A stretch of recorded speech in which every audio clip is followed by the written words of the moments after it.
대영제국 흥망사 제10강은 제국으로 향하는 영국사의 변화입니다.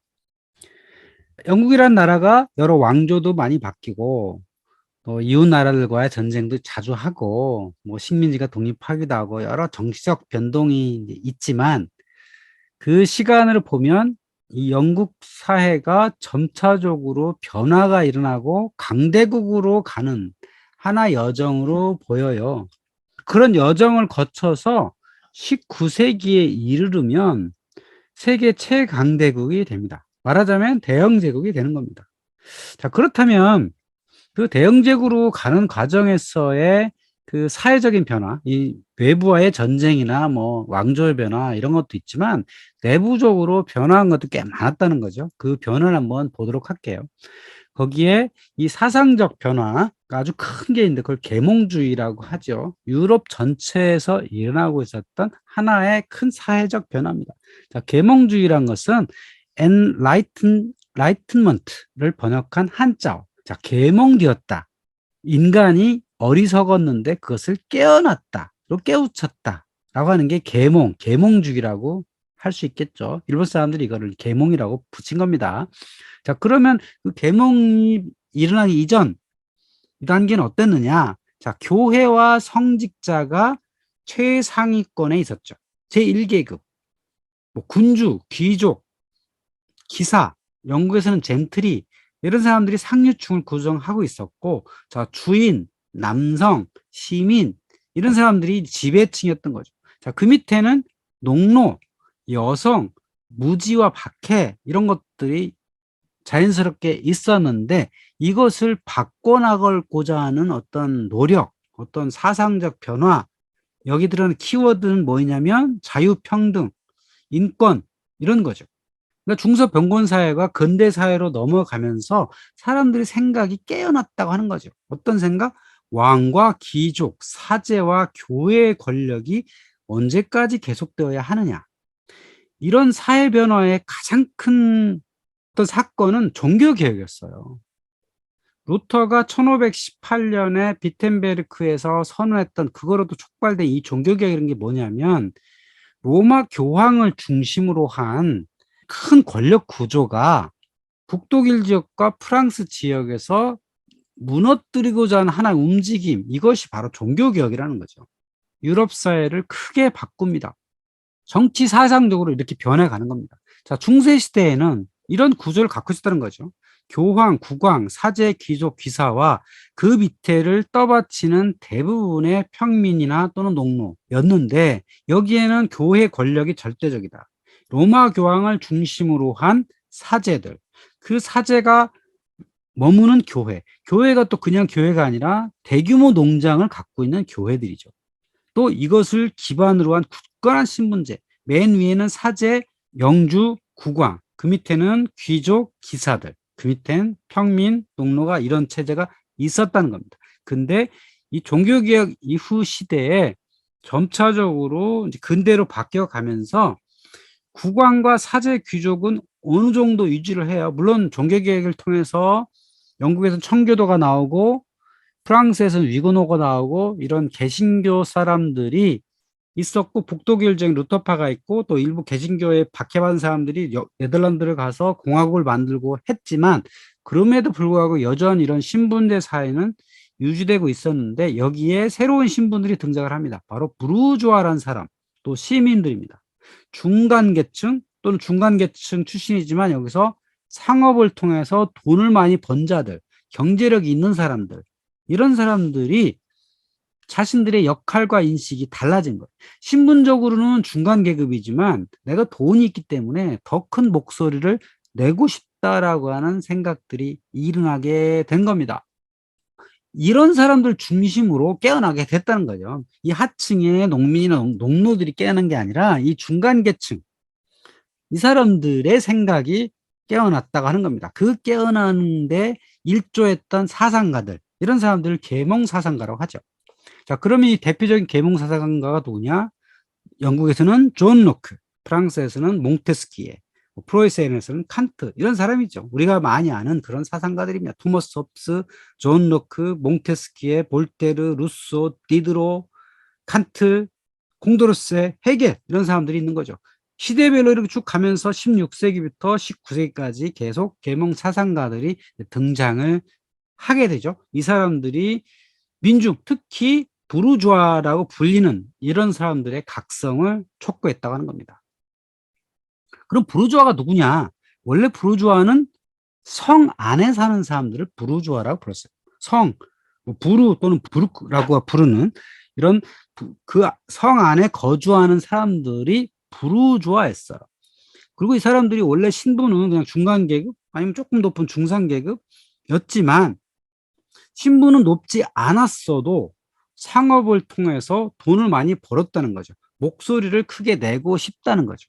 그래서 19세기에 가면 칼 마르크스는 이 사람들을 악덕 자본가라고 이렇게 부르죠. 자, 그래서 이렇게 중간 계급이나 그 위에 있는 어쨌든 신분이 그렇게 높지 않은 사람들이 점차적으로 목소리를 계속 내면서 여기저기에서 삐끄덕거리죠. 특히 개신교 사람들. 이렇게 일어나고 있던 것을 한꺼번에 터져나온 것은 프랑스의 혁명이고, 영국에서는 그것이 한꺼번에 터져나온 게 아니라 점진적인 개혁을 통해서 변화가 됩니다. 그래서 영국의 계몽주의의 특징은 온건하고 점진적인 개혁이라고 하는 거죠. 프랑스의 계몽주의 특징은 갇혀져 있다가 한 방에 빵 하고 터트리는 혁명을 일어나게 되었던 거고요. 그렇다면 영국의 계몽주의는 어떤 과정을 거쳤느냐라고 보죠. 자, 점진적인 시민권이 확대가 됩니다. 여기서 시민권이라는 것은 중간 계급 이상 사람들에 해당되는 거예요. 요즘에 민주주의에서 모든 사람들이 시민 이렇게 보지 않거든요. 그러니까 어느 정도의 재산과 어느 정도의 신분을 갖고 있는 사람들, 이 사람들이 시민이죠. 이 사람들의 권리가 점차적으로 커지고 있었다라고 하는 거죠. 거기에 대표적인 게 하원 의원이죠. 하원은 보통 이제 시민원, 서민원 또는 시민원 이렇게 번역을 하는데요. 각 지역의 대표자들, 이 사람들이 보통 중간 계급 사람들이 많았거든요. 이 사람들 젠틀이라 부르기도 하고요. 이 사람들이 권한이 점점 좀 커지게 되고요.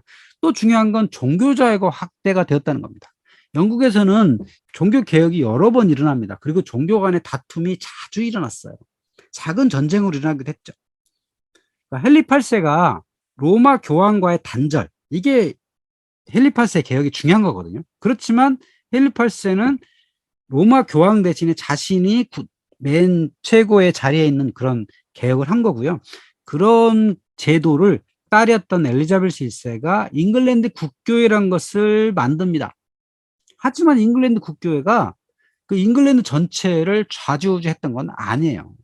카톨릭도 있고 새로 생겨난 개신교도 있죠. 그 개신교를 청교도라고 부르죠. 이 사람들이 내부에 자리하고 있었죠. 그래서 이 안에서 수없이 많은 알력이 벌어지게 되고, 또 그 과정에서 영어 번역 성경이 등장을 하죠. 영어 번역 성경이라는 게 뭐예요?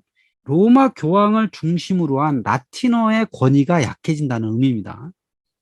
그렇게 해서 영어로 된 성경을 가지고 설교를 하게 되고, 자, 내부에 있었던 이 청교도들이 계속 반발을 하다가 아예 혁명을 일으키죠. 그래서 청교도 혁명을 통해서 중간 계급 출신이었던 크로멜이 공화국의 통령 역할을 하기도 하고, 여기서 이제 전쟁도 벌어지고 그러다가 1689년이 되면 종교 관용령을 내려가지고 아예 종교 다툼이 종료가 되게 됩니다. 거의 이제 100년 넘는 사이에 수없이 많은 어떤 분쟁을 거쳐서 종교 자유가 이때부터 어느 정도 확보가 되는 과정을 거친 거죠. 그러니까 혁명이 필요 없었던 거죠. 가장 중요한 어떤 정치 과정의 변화는 명예혁명이었죠. 명예혁명은 자, 윌리엄 3세를 네덜란드의 공작을 불러다가 영국 왕을 앉혔단 말이에요. 누가? 의회가. 그러니까 의회가 왕을 앉혔으니까 당연히 의회의 발언권이 세죠. 그 발언권을 오히려 명시한 것, 이게 권리장전이에요. 군주의 절대적 권리 대신에 의회의 권리를 강화한 것, 이게 권리장전의 핵심이죠.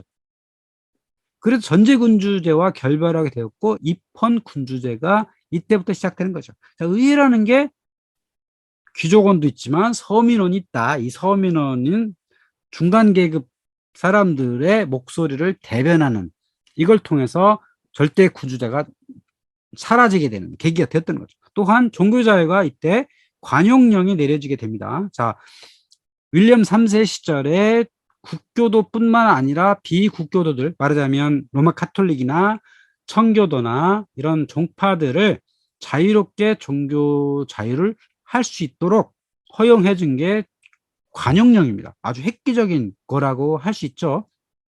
여전히 유럽에서는 각 나라의 군주가 그 종교를 선택할 수 있던 그런 상황이었는데, 이 영국에서는 어느 정도 종교 자유가 이때부터 이렇게 만들어지게 되었기 때문에 굳이 혁명이 필요 없게 됐다는 거죠. 그 영국 계몽주의의 대표적인 인물, 뭐 여러 명 있습니다만은 한 두 사람을 들어보면 이렇습니다. 가장 유명한 사람은 프랜시스 베이컨이죠. 자, 베이컨은 고전 경험론의 창시자다.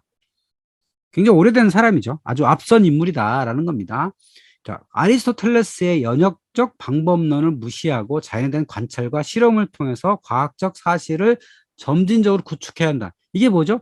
연역적 방법. 한번 정의를 내린 다음에 그것을 풀어나가는 방식 대신에 자연에 대해 꾸준히 관찰하고 실험을 통해서 여기서 데이터를 모아서 결론을 내야 된다라고 하는 거죠. 이 귀납적 방법이라는 거죠. 이 베이컨의 가장 유명한 문장은 아는 것이 힘이다.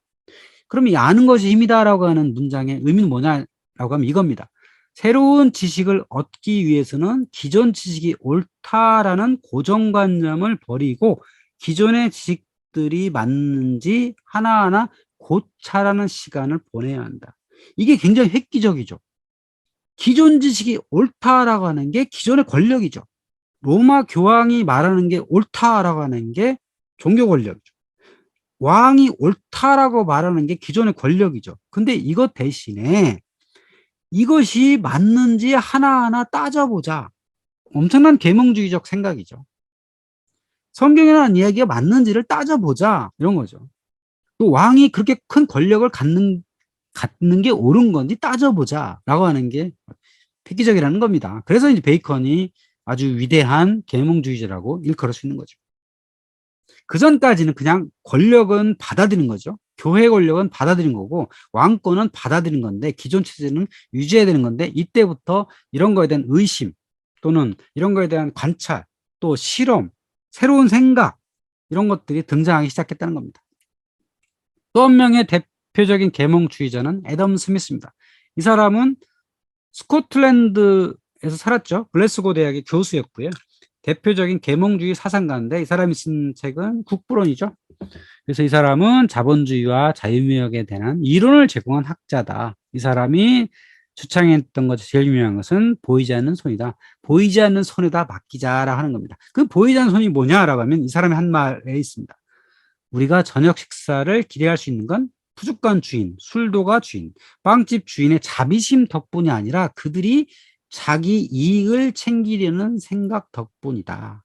자, 보이지 않는 손은 뭐죠? 시장에 있는 각각의 주체들이 자신들의 이익을 추구하기 위해서 거기서 자연스러운 행위가 일어난다. 자연스럽게 가격이 매겨진다. 라고 하는 게 이 자유무역에 대한 이 사람의 주장이었던 거죠. 그래서 이게 보이지 않는 손이다 하는 거죠. 근데 이 사람이 이 국부론을 쓰게 된 중요한 사건이 있어요. 그게 뭐냐면 바로 그랜드 투어라고 하는 겁니다. 이 국부론 집필 계기, 집필하게 된 어떤 장소나 이 기회가 바로 그랜드 투어였었어요. 자, 그런 투어가 뭐냐면 애덤 스미스가 국부론 5편에 이렇게 기록하고 있습니다. 영국에서는 젊은 사람들이 학교를 졸업하면 대학에 가지 않고 바로 외국 여행을 하는 것이 하나의 관행처럼 되어가고 있다. 이 젊은이들은 대체로 이 여행을 통해서 많은 성장과 발전을 이루 귀국한다. 여전히 영국은 변방 국가예요. 변방 섬나라 국가입니다. 여전히 문화적으로 앞선 곳은 바로 프랑스 또는 이탈리아였던 겁니다. 그 문화 선진국을 갔다 오는 여행, 그것이 바로 그랜드 투어죠. 그래서 영국에 출발해서 파리를 거쳐서 이탈리아까지 갔다 왔죠. 당시에 영국의 젊은 사람들이라는 것은 귀족 자제들을 의미합니다. 어느 정도 비용을 댈 수 있는 귀족 자제들이 학교를 졸업한 이후에 대략 18세에서 20세쯤 되면은 여행을 갔다 오는 것, 이게 당시 귀족 자제들이 흔히 하는 일이었는데, 애덤 스미스는 이게 돈 있는 귀족 자제가 아니었어요. 이 사람은 대학의 교수였기 때문에 타운젠트라고는 귀족의 아들을 데리고 가는 인솔자였습니다. 그래가지고 프랑스어 교사, 그리고 이 사람은 인솔자 해가지고 그 귀족 그러니까 타운젠트의 아들과 함께 파리로 가요. 그래서 파리에 가서 한 1년 정도 머물고, 그래서 프랑스어도 익히고, 그리고 알프스를 넘어서 로마까지 갔다 옵니다.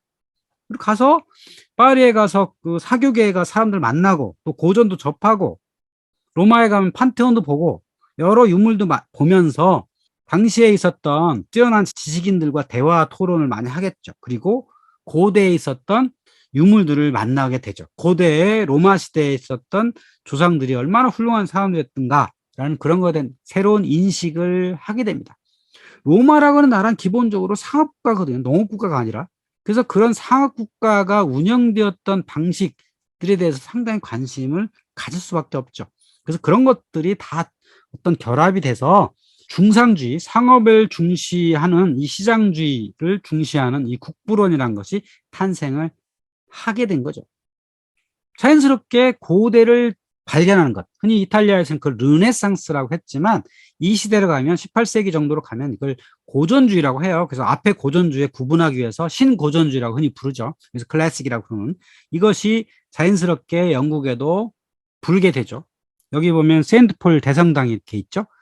이거는 이제 판테온, 로마의 판테온 또는 바티칸 대성당, 그리고 프랑스에서는 여러 건축물들을 보고 어느 정도 모방 그리고 새로운 창조가 일어난 거죠. 그래서 그랜드 투어를 다녀온 지식인 사이에는 고전을 재발견하고 이를 따르는 인식들이 막 불길처럼 일어납니다. 거기에 숨어있는 의미가 뭐냐면 탈종교, 탈권위, 그리고 로마 공화국을 추종하고자 하는 이런 생각들인 거죠. 그래서 미합중국이 로마 공화국을 추종하게 된 바로 그 시점, 그러니까 1776년도에 미국이 공식으로 이제 독립을 하잖아요. 그 18세기 말때가 바로 이 신고전주의가 아주 활성화됐던 그런 시점이었던 거죠. 그게 중요한 키워드는 탈종교, 탈권이다. 이것이 계몽주의가 추구하는 아주 중요한 사상이었던 겁니다.